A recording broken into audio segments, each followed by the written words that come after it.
Je m'appelle Omar Porras. Je suis arrivé ici dans les années 2013, fin 2012, début 2013. Et j'ai eu l'occasion de travailler pendant 2 ans ici. Je suis le fondateur d'un groupe de théâtre qui s'appelle le Théâtre Malandro. Les jours que j'annonce mon départ du Forum des Mérins, c'est les jours que le maire, un nouveau maire est nommé, et Sami Canaan. Et en même temps, les jours de sa nomination, il apprend par la presse que je quitte le Forum des Mérins. Il ne voulait pas que je quitte Genève, et il me dit reste à Genève. Mais il n'y avait pas de lieu, il n'y avait que la Cité Bleue, qui était une association qui louait le théâtre.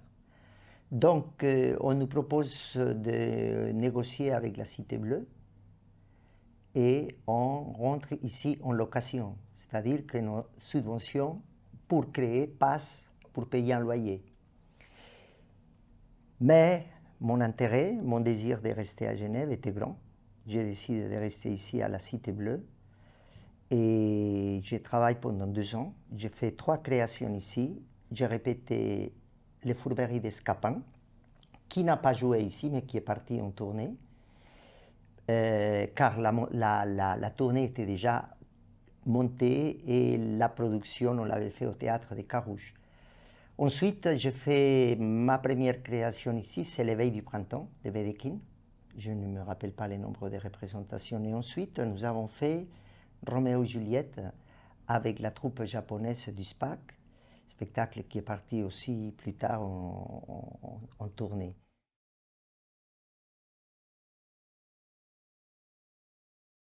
Pour un directeur de théâtre qui a une troupe, c'est la possibilité d'avoir un lieu de répétition, d'avoir un lieu de réflexion, d'avoir un lieu où pouvoir accueillir le public, faire les ateliers, faire la formation, développer la formation, entraîner une équipe. Donc pour nous, ça a été fondamental de pouvoir rester ici. Et c'est à ce moment-là que je suis nommé au théâtre Cléber Melo à Lausanne et puis mon départ pour les cantons de Vaud. De toute façon, un plateau, c'est un lieu où il y a lieu la magie. Mais pour que la magie existe, il faut l'évoquer. Ici, il a fallu travailler énormément pour purifier cet espace, pour ouvrir la porte, pour lui donner une certaine chaleur. Il y avait les lieux, mais il n'y avait pas une âme. Et il a fallu faire un travail avec les acteurs, et notamment les acteurs japonais avec qui on est venu, qui sont très centrés dans les spiritualités, dans une rigueur extrêmement de profondeur. Et ouais, le théâtre, les acteurs au théâtre, c'est des chamans, c'est des guérisseurs. Et on a dû travailler pour guérir le lieu, pour lui donner un peu de rondeur à ses sangles et qui ne permettait pas trop de laisser circuler l'énergie. Donc je pense que notre ami Leonardo il peut être content car on a fait déjà du travail et puis on est prêt à continuer, à venir faire un peu de magie.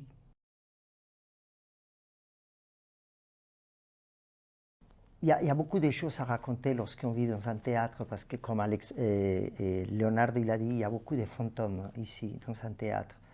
Mais je crois que le plus extraordinaire, c'est la rencontre avec Claude Victor Comte.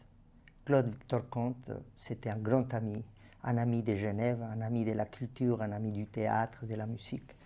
Et ce qui est curieux, c'est que Claude Victor Comte était amoureux du théâtre Malandro. Il est devenu le président de l'association des amis du théâtre Malandro.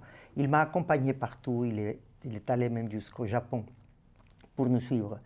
Mais Claude Victor Comte a travaillé pour que ce lieu devienne ce qu'il est en train de devenir. Je pense que c'est un pionnier. C'est grâce à lui que je crois que Leonardo est aussi ici. Et donc, il rassemble deux artistes, deux projets pour que ce lieu existe. Voilà l'anecdote.